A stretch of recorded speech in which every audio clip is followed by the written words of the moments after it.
प्रणाम। आप सभी लोगों का स्वागत है धम्मवाणी विद सौरभ में। मेरा नाम है सौरभ और आज हम चर्चा करेंगे विवाह के ऊपर। ज़्यादातर लोगों को मैंने पूछते हुए देखा है कि शादी करना चाहिए, नहीं करना चाहिए, बहुत सारी कन्फ्यूजन्स होती हैं। तो इस वीडियो पर जो भी मैं बताऊंगा ये मेरे व्यक्तिगत विचार होंगे। अगर मेरे विचारों से किसी तरह की कोई आपत्ति है या किसी को किसी तरह का खेद पहुंचता है तो मेरी तरफ से उसे माफ़ी। तो चलिए वीडियो शुरू करते हैं। शादी क्यों करना चाहिए और क्यों नहीं करना चाहिए, पहले हम कुछ मोटे मोटे चीज़ों पर पहले विचार करते हैं। जैसे कि सामाजिक, आर्थिक और हमारे भावात्मक स्तर, आर्थिक स्तर, ये कुछ इस तरह की चीज़ें होती हैं। पहले जिनको समझते हैं कि शादी करना क्यों ज़रूरी होता है, क्यों कोई शादी करता है। शादी करने के कुछ रीजंस होते हैं। पहला तो एक तो संतानोत्पत्ति का बहुत बड़ा एक कारण होता है कि शादी करना चाहिए, संतानोत्पत्ति का। दूसरा, भावात्मक किसी तरह का अगर किसी को ज़रूरत होती है तो उसमें एक भावात्मक एक सपोर्ट होता है, इमोशनल सपोर्ट होता है, एक इस वजह से। और दूसरा, कई बार ये देखा गया है कि लड़कियां पढ़ी लिखी नहीं होती थी पहले के समाज में, तो उनको इकोनॉमिकल जो भी इंडिपेंडेंसी होती थी उसके लिए भी एक तरह से शादी के लिए कोई व्यक्ति चाहिए। अभी तक उनके पापा ने खिलाया है तो अब उनको एक हस्बैंड चाहिए। ये कुछ 2-3 स्तर हैं शादी करने के। आजकल के केसेस में आप देखेंगे कि ज़्यादातर स्त्रियां जो है इंडिपेंडेंट हैं, काम कर रही हैं, खुद से अपनी रोजी रोटी कमाती हैं, खा रही हैं, अपने परिवार का पेट पाल रही हैं। तो ये जो इकोनॉमिकल वाला देखते हैं, पैसे की ज़रूरत वाला सेक्शन देखते हैं शादी के लिए, सिर्फ पैसे का खेल, तो इसको हटा के साइड करते हैं। क्योंकि आजकल पुरुष भी कमाते हैं और महिलाएं भी कमाती हैं ज़्यादातर मामलों में, तो एक इस बात को हटाते हैं। अब आप ये तय करिए, शादी करना या ना करना ये इंडिविजुअल चॉइस है, इंडिविजुअल चॉइस है। तो अब आपको ये पता करना है कि क्या आपको किसी तरह की शारीरिक ज़रूरत या भावात्मक ज़रूरत है। अगर है तो शादी करिए, अगर नहीं है तो मत करिए। किस तरह की भावात्मक और शारीरिक ज़रूरत होती है इसको समझते हैं। संतानोत्पत्ति और संतानोत्पत्ति के साथ में कुछ शारीरिक ज़रूरतें भी होती हैं हर एक व्यक्ति को, और इन दोनों का कनेक्शन हमारे भावात्मक स्तर से भी होता है। तो यदि आपको ज़्यादातर मामलों में यदि आप किसी अध्यात्म के क्षेत्र से नहीं जुड़े हैं या किसी धर्म के गहरे क्षेत्र से नहीं जुड़े हैं, तो ज़्यादातर स्तर पे व्यक्ति जो है हम उसको सामान्य की श्रेणी में ही रखते हैं और उसको इन सभी चीज़ों की ज़्यादातर मामलों में ज़रूरत पड़ती है। उसे शारीरिक स्तर की भी ज़रूरत पड़ती है और भावात्मक स्तर की भी ज़रूरत पड़ती है, क्योंकि इन दोनों का बहुत ज़्यादा कनेक्शन है। आप समझेंगे तो इन दोनों का बहुत ज़्यादा कनेक्शन है, बहुत ज़्यादा इन दोनों का आपस में चिपकाव है। शारीरिक ज़रूरतों के साथ में हमारा भावात्मक जो स्तर है, इन दोनों का ये कह सकते हैं द बोथ आर कॉम्प्लीमेंट। तो इन दोनों की ज़रूरत ज़्यादातर मामलों में उस व्यक्ति को ही होती है जो किसी अध्यात्म के क्षेत्र में या नहीं होते हैं, और हैं भी तो बहुत लोगों को फिर भी ज़रूरत होती है, समझ आती है। तो अगर आप उनमें से हैं कि आपको किसी तरह की भावात्मक या शारीरिक या जो है सामाजिक तौर पे इन सारी चीज़ों की ज़रूरत महसूस होती है, आपको किसी व्यक्ति की ज़रूरत है और आपको किसी तरह के भावात्मक स्तर की ज़रूरत है कि आपके साथ कोई व्यक्ति हो जो आपको समय समय पर भावात्मक एक तरह से सपोर्ट दे सके, इमोशनल सपोर्ट दे सके, और जो शारीरिक ज़रूरतें हैं उनको पूरा कर सके, और साथ में और आपको सामाजिक स्तर की जितनी ज़रूरत है आप वो दोनों लोग कोई मिलकर काम कर सके। तो यदि आपको किसी व्यक्ति की ज़रूरत है तो आप शादी कर सकते हैं। शादी क्या है? सिर्फ शादी को भी समझ लेते हैं। तो शादी एक तरह का एक सोशल, एक तरह का एक बनाया गया है सोसाइटी में, चीज़ों को बहुत ही सिस्टमैटिक ढंग से चलाने के लिए, इसको बहुत अच्छे से सुचारू रूप से काम करवाने के लिए एक प्रोसेस बनाया गया है संतानोत्पत्ति के लिए। अगर सोचिए ये चीज़ एनिमल में नहीं होता, ये पशुओं में नहीं पाया जाता। अगर आप किसी पशु को देखें, क्या पशुओं में शादियाँ होती हैं बच्चे पैदा करने के लिए? क्या पति पत्नी का रोल होता है? वहाँ पे नहीं होता ज़्यादातर मामलों में। वहाँ पर कोई भी फीमेल मिली, मादा मिली, उसके साथ उन लोगों ने सहवास किया जब उनका समय आया, और इसके बाद में वो चले गए। पशुओं में ज़्यादातर मामलों में नहीं होता, वहाँ पर शादी आदि का प्रचलन नहीं होता, क्योंकि एज अ सोशलाइज्ड बीइंग, एक सामाजिक प्राणी होने के नाते और एक सभ्य इंसान होने के नाते, जिसको हम सो कॉल्ड सभ्य कहते हैं, तो सो कॉल्ड इंसान होने के नाते, एक सो कॉल्ड एक सोशलाइज्ड बीइंग होने के कारण से हमें एक सिस्टमैटिक एक स्ट्रक्चर की ज़रूरत होती है जो किसी तरह से समाज में खराब ना लगे, उसको ठीक ढंग से बनाने के लिए शादी जैसी चीज़ें बनाई गई। बड़े बुजुर्गों ने शादी जैसी चीज़ें बनाई गई ताकि वो अपने किसी एक साथी का चयन करके उसके साथ वो हमेशा रह सके, और अपनी जो भी, क्योंकि हर एक व्यक्ति को जो इस दुनिया में आया है, ये सहवास करना या शारीरिक ज़रूरतें, ये प्राकृतिक स्वभाव है हर एक व्यक्ति का। ये सिर्फ मनुष्यों में ही नहीं है, ये पशुओं में, प्रकृति की हर एक चीज़ों में इस लक्षण को पाया जाता है। ये हर एक चीज़ में लक्षण है। फूल भी खिल रहा है तो उसके पीछे कारण है, क्यों खिल रहा है?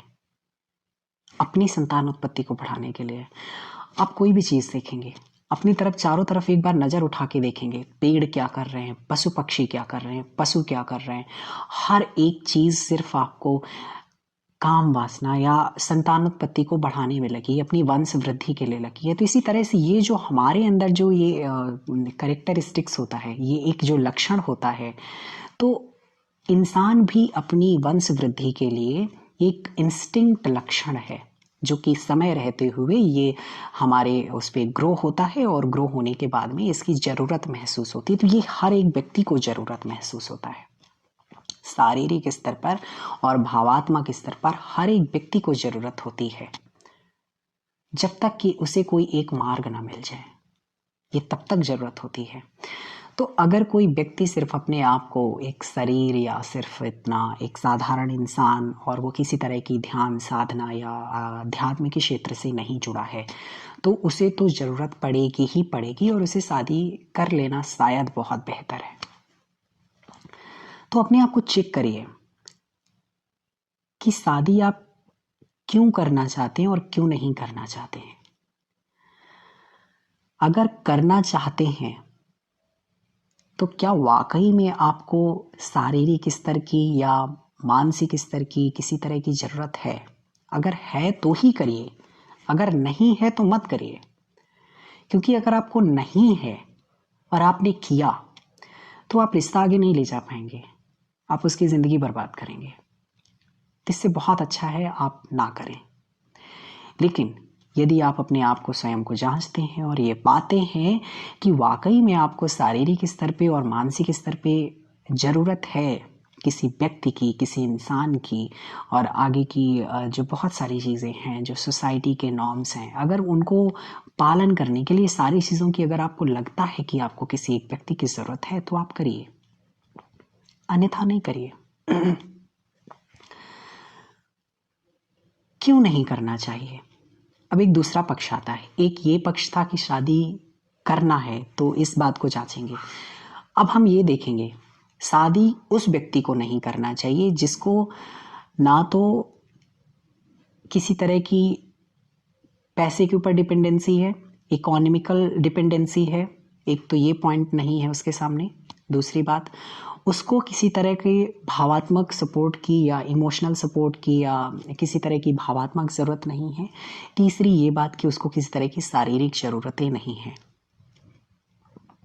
समझ रहे ना? इन तीनों स्तरों पे बात करनी होगी उस व्यक्ति को। उसको किसी तरह की आर्थिक की भी सपोर्ट की ज़रूरत नहीं, पैसे ऐसे कि उसको ज़रूरत नहीं पड़ेगी। और दूसरी बात, उसको मानसिक स्तर पे किसी व्यक्ति की ज़रूरत नहीं पड़ेगी। और तीसरी बात ये कि उसको किसी तरह की शारीरिक ज़रूरत नहीं है। तो अगर इन चीज़ों की ज़रूरत नहीं है तो उसे शादी नहीं करना चाहिए। और मुझे लगता है कि ये सिर्फ उसी व्यक्ति को ज़रूरत नहीं होगी जो व्यक्ति किसी अध्यात्म के क्षेत्र में है। और क्योंकि अध्यात्म क्या होता है, स्वयं का चलने का मार्ग होता है, स्वयं को खोजने का मार्ग होता है अध्यात्म। तो अध्यात्म एक ऐसी चीज़ है कि व्यक्ति स्वयं में काफ़ी होता है। उसकी जो खुद की ज़रूरतें होती हैं, शारीरिक भावात्मक, उसको किसी चीज़ की ज़रूरत नहीं है। उसके लिए सिर्फ अध्यात्म काफ़ी है। ये आप कह सकते हो कि शादी उसने अध्यात्म के साथ किया हुआ है। तो अध्यात्म ना उसकी सारी चीज़ों की, सारी ज़रूरतों की फुलफिलमेंट करती है। रही बात पैसे की, यहाँ पर अगर आप पैसे की बात आती है तो पैसे की उसे ज़रूरत ही नहीं समझ आती है। ऐसे व्यक्ति को पैसे की ज़रूरत नहीं समझ आती है। थोड़ा सा एक ज़रूरत का खाना, ज़रूरत के कपड़े और ज़रूरत की चीज़ें, बस इतनी सिर्फ अगर उसे मुहैया हो जाएं तो उसे किसी तरह की अन्य चीज़ों की ज़रूरत नहीं है। तो ऐसा व्यक्ति यदि कोई है जो अध्यात्म के रास्ते है और अध्यात्म के रास्ते होने की वजह से ना तो उसे भावात्मक स्तर पर, ना उसे शारीरिक स्तर पर, ना ही उसे आर्थिक स्तर पर किसी भी तरह की ज़रूरत नहीं समझ आती है, तो जिम्मेदारियां मत संभालिए। बहुत बेटर है अकेले चलना, क्योंकि वो आध्यात्मिक स्तर पर है और वो आगे प्रगति करेगा इस मार्ग पे, तो उसे ज़रूरत नहीं है। और ये अध्यात्म का क्षेत्र ऐसा है कि ये पहाड़ जैसे चढ़ने जैसी एक यात्रा है, एक पहाड़ चढ़ने जैसी यात्रा है। अगर आप पहाड़ की ऊंचाई पर चढ़ रहे हैं तो आप ये मुझे बताइए कि आप अकेले अच्छे से चढ़ सकते हैं कि आपको कंधे पर 2 लोगों को और बिठा दिया जाए तब ज़्यादा अच्छा है। आपके पीठ पर बहुत ज़्यादा लगेज हो और आपको बोला जाए कि अब आप चढ़िए, तो आपके लिए मुश्किल हो जाएगा।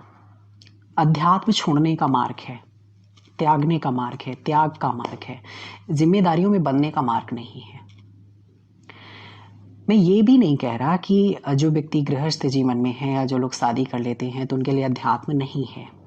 अध्यात्म उनके लिए भी है और जो शादी नहीं करते उनके लिए भी है।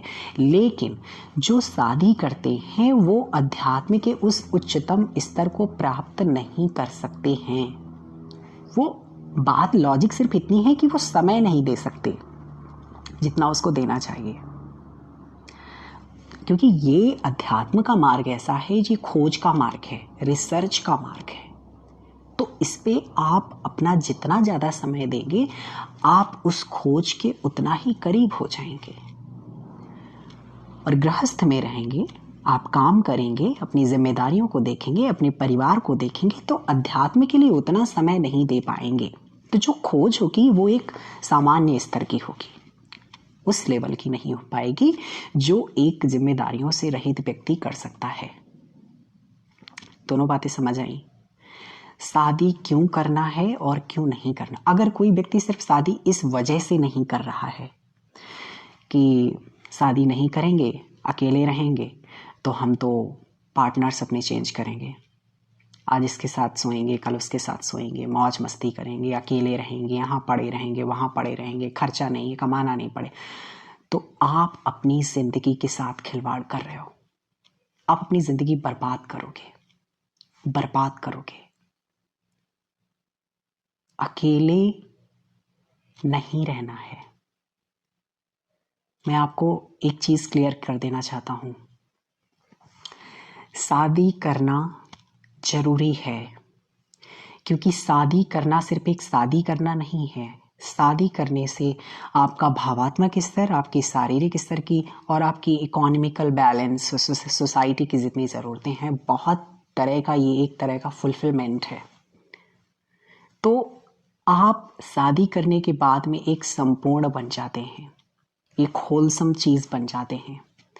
इसके बाद में आप हर तरह से ठीक हो जाते हैं,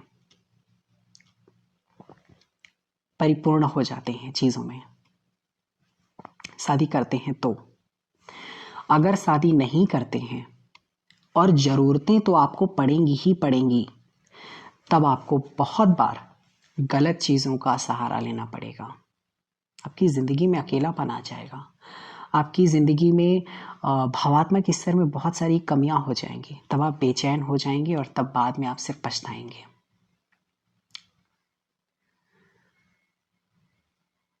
तो बहुत बेहतर है कि यदि आपके ज़िंदगी में कोई एक बहुत ज़्यादा उच्चतम उद्देश्य नहीं है, आपके जीवन में एक बहुत बड़ा लक्ष्य नहीं है जो कि सामान्य लोगों के स्तर से ऊंचा है, अगर कोई ऐसा लक्ष्य है जो कि बहुत ऊंचा है और उस लक्ष्य को पाने में यदि ये सब चीज़ें बाधक हैं, बाधाएं हैं, तो मत करिए। अगर लक्ष्य ऊंचा नहीं है, आपके लक्ष्य सामान्य है, आपका जीवन सिर्फ सामान्य है, तो शादी करना चाहिए। अपनी ज़रूरतों को देखिए, समझिए कि क्या आपको वाकई में भावात्मक शारीरिक स्तर की ज़रूरत है। अगर है तो करिए, अगर नहीं है तो मत करिए। नहीं है, कर लेंगे तो भी प्रॉब्लम हो जाएगी। आपको ज़रूरत नहीं है, आप आध्यात्मिक क्षेत्र में हैं, आप अकेले रह सकते हैं, अपने आप को अकेले संभाल सकते हैं, शारीरिक स्तर पे, भावात्मक स्तर पे अपने आप को संभाल सकते हैं, समझ सकते हैं। और वो शादी, आपको ये भी पता है कि वो आपके लिए बाधक हो जाएगी, जिम्मेदारियां हो जाएंगी, तब आप अपना काम नहीं कर पाएंगे, जबकि आप करना चाहते हैं तो आप परेशान हो जाएंगे। ना आप इधर अच्छे से काम कर पाएंगे, ना आप इधर अच्छे से काम कर पाएंगे, और दोनों का तालमेल बिगड़ जाएगा। तो पहले अपने आप को जांचिए, अपने आप से पूछिए और अपने आप को समय दीजिए। शादी करना कोई खेल नहीं होता है। शादी करने के पहले एटलीस्ट अपने आप से 20 बार क्वेश्चन करिए, शांति से बैठ के सोचिए कि क्या मुझे वाकई में शादी करनी है, और करनी है तो क्यों करनी है। ये भी पूछना है, क्यों करना है शादी। अगर नहीं करना तो क्यों नहीं करना है, इसका भी क्वेश्चन होना चाहिए। आपके पास एक जेन्युइन आंसर होना चाहिए, एक अच्छा उत्तर होना चाहिए कि क्यों नहीं करना है और क्यों करना है। करना है तो क्यों करना है। पैसे की वजह से करनी है, या लड़की की वजह से करनी है, या सुंदरता की वजह से करनी है, बच्चे पैदा करने की वजह से करनी है, क्या रीज़न है, उस उत्तर को चेक करिए अपने, फिर करिए। इधर भी है, नहीं करना तो क्यों नहीं करना। क्या सिर्फ ऐसे ही नहीं करना, या सिर्फ आपको मौज मस्ती के लिए नहीं करना। इस सारी चीज़ों के उत्तर ढूंढिए। अगर आप ये पाते हैं कि नहीं, मुझे मेरे जीवन के कुछ ऐसे उद्देश्य हैं, कुछ ऐसे लक्ष्य हैं जिन पे मुझे किसी तरह की शारीरिक और भावात्मक स्तर की ज़रूरत नहीं है, मैं अकेले बढ़ सकता हूँ, और कोई एक ऐसा मार्ग है जिस पे अकेले ही जाना उचित है, बल्कि ना किसी को साथ में लेकर के जाना, तो वो फिर ठीक है, कोई दिक्कत नहीं है, कोई समस्या नहीं है। लेकिन अगर आपको कुछ नहीं करना है, सिर्फ एक सामान्य इंसानों की तरह, एक सामान्य प्राणियों की तरह अगर अपने जीवन का यापन करना है, जीवन का निर्वहन करना है, तो शादी करना ज़रूरी है। दोनों चीज़ों को समझ लीजिए, इसके बाद अपना निर्णय लीजिए और कोशिश ये करिए कि शादी जब भी करनी हो, उसके पहले अपने आप को किसी ऐसी जगह पर लेके जाइए जहाँ पर आप सुकून से बैठ के सोच सकें इसके बारे में। ये ज़िंदगी का बहुत बड़ा एक पार्ट है। आप अभी अकेले हैं, लेकिन शादी के बाद जो भी व्यक्ति आपके जीवन में आएगा, उस व्यक्ति का बहुत बड़ा असर आपके जीवन से होगा, बहुत बड़ा असर होगा। आपके विचारों पे असर होगा, आपके शारीरिक स्तरों पे असर होगा, आपकी बहुत सारी चीज़ों पे असर होगा। तो ज़िंदगी के क्या गोल हैं आपके, और वो जो व्यक्ति आ रहा है वो क्या आपके गोल में साध्य बन रहा है या बाध्य बन रहा है, दोनों बातों को ध्यान में रखना है। साध्य बन रहा है तो हाथ पकड़ लो जाके, अगर बाध्य बन रहा है तो नमस्ते कह दो। दोनों बातों को ध्यान में रखना है। क्यों करना है, क्यों नहीं करना, ये फैसला आपका होना चाहिए, सोसाइटी का नहीं होना चाहिए। रहना आपको है ना, साथ में आपको रहना है, आपको अपना जीवन देखना है। कल को मान लीजिए आपने शादी कर ली, मान लीजिए आपने कहा शादी नहीं की और आपको करनी चाहिए थी, किसी ने बोला कि नहीं करो तो आपने नहीं की बस। इसके बाद जो आपको फेस करना पड़ेगा समाज को, और इसके बाद अपने मन से, भावात्मक स्तर से, अपने शारीरिक स्तर के बदलावों से, बहुत तरह के स्तरों से आपको सामना करना पड़ेगा। उसका सामना क्या आपको आपके साथ कोई और करने आएगा? नहीं, वो आपको स्वयं करना पड़ेगा। उन सारी चीजों को आपको झेलना पड़ेगा। तो निर्णय भी आपका होना चाहिए। दूसरी बात, अगर शादी करनी है तो किससे करना है ये भी फैसला आपका होना चाहिए, क्योंकि आपको पता है कि आपके विचार, आपकी भावात्मक सोच कैसी है, किस प्रकार की है। जीवन साथी सिर्फ जीवन साथी नहीं होता है। यह सिर्फ एक फंक्शन करके और उस पर कुछ फॉर्मेलिटीज करके सिर्फ जीवन साथी नहीं होता है। जीवन साथी का आना किसी के जीवन में एक बहुत बड़ी बात होती है। वो उस व्यक्ति के जीवन में आना, उसके हर तरह से बदलाव शुरू हो जाते हैं उस दिन से। उसके सोचने के तरीके से, उसके व्यवहार के तरीके से, उसके भावात्मक स्तर से, उसके शारीरिक स्तर से हर तरह से बदलाव शुरू हो जाते हैं। तो हमेशा जो जीवन साथी का जो चयन होना चाहिए उस व्यक्ति को होना चाहिए जो वो व्यक्ति खुद समझता है। कभी कभी हमारी सोसाइटी में बहुत बार ये होता है कि हमारे माँ बाप जो है इस बात में आगे हो जाते हैं कि तुम्हें करना चाहिए या नहीं करना चाहिए। ठीक है, ये अधिकार माँ बाप को देना है, लेकिन तब देना है जब आपके माँ बाप आपको बहुत अच्छे से जानते हो, आपकी हर एक बात को बहुत अच्छे से जानते हो, तो ये अधिकार देना है। और वो आपके विचारों के हिसाब से भी काम करना जानते हो कि क्या ये सोचता है, इसके विचार किस तरह के हैं, क्या ये चीज़ें हैं। समझ के अनुसार यदि वो इन सब चीज़ों में आपसे आगे हैं तो ही ये अधिकार अपने माँ बाप को देना है। अगर वो इन सब चीज़ों में आगे नहीं है, ज़रूरी नहीं होता कि हर एक इंसान हमसे बड़ा है या हमसे अनुभव में बड़ा है या हमसे बायोलॉजिकल एज में बड़ा है तो वो हर एक चीज़ में बहुत ही परफेक्ट है, ऐसा नहीं हो सकता है। कई बार बच्चे या कई बार व्यक्ति जो छोटी उम्र के होते हैं वो कई बार इनका जो इंटेलेक्ट एज होता है वो बहुत आगे होता है। तो फैसला देना है, माँ बाप के हाथ में बात रख देनी है, सौंप देनी है, लेकिन इस बात की भी तय आपको करना है कि क्या ये इस जिम्मेदारी का निर्वहन, इस शादी जैसे एक महत्वपूर्ण कदम का निर्वहन मेरे माँ बाप अच्छे से कर पाएंगे या मैं अच्छे से कर पाऊंगा। क्या मेरी भावनाओं को, क्या मेरे विचारों को, क्या मेरी चीज़ों को मेरे माँ बाप समझते हैं?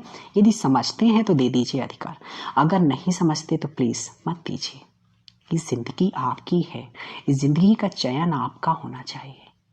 जो व्यक्ति आपको बहुत अच्छे से समझता है सिर्फ उसी को अधिकार होना चाहिए, सबको नहीं होना चाहिए। रहना आपको है, जुड़ना आपको है, बदलाव आप में होंगे, झेलना आपको है, तो तय आप करिए। क्या तय करना है, करना है, नहीं करना है, कहाँ करना है, कौन करना है, सब तय आप करिए। पता करिए माँ बाप ठीक हैं या मैं ठीक हूँ, मुझे करना है या नहीं करना है, माँ बाप का निर्णय ठीक है या मेरा निर्णय ठीक है। मैं ये नहीं कह सकता कि करना चाहिए, नहीं करना चाहिए, माँ बाप के अनुसार नहीं करना चाहिए, मेरे अनुसार नहीं। ये सारी बातें इंडिविजुअल होती हैं, हर केस में अलग अलग होती हैं, हर माँ बाप के केस में अलग अलग होती हैं। मेरा केस अलग है, आपका केस अलग है, मेरे माँ बाप का अलग है, आपका अलग है। तो ये हर व्यक्ति की अलग अलग होती हैं, बट ये चीज़ आप चेक तो कर सकते हैं ना। इन चीज़ों के छोटे छोटे आयामों से आप अपने आप को पता कर सकते हैं, और पता करने के बाद में आप ये अधिकार किसी और को दे सकते हैं या ये अधिकार अपने आप में खुद रख सकते हैं। बट ये जिंदगी का निर्णय है और ये आपका निर्णय है। तो उचित है कि इसको बहुत सोच समझ के और बहुत समय दे करके, कोई जल्दबाजी नहीं होनी चाहिए। मंगल हो, कल्याण हो। आगे मैं एक वीडियो और लेके आऊँगा जहाँ पर मैं ये बताऊँगा कि क्या अरेंज मैरिज ठीक होती है या लव मैरिज ठीक होती है। इस पे भी काफ़ी चर्चा होगी। और आज का ये वीडियो कैसा लगा, इसका फीडबैक मुझे कमेंट बॉक्स पे ज़रूर दें। सभी का मंगल हो, सभी का कल्याण हो। और कोई क्वेरी हो इस वीडियो से रिलेटेड या कोई चीज़, तो प्लीज़ कमेंट बॉक्स पे लिखें। मुझे आपके कमेंट और फीडबैक्स का इंतज़ार रहता है। Thank you so much.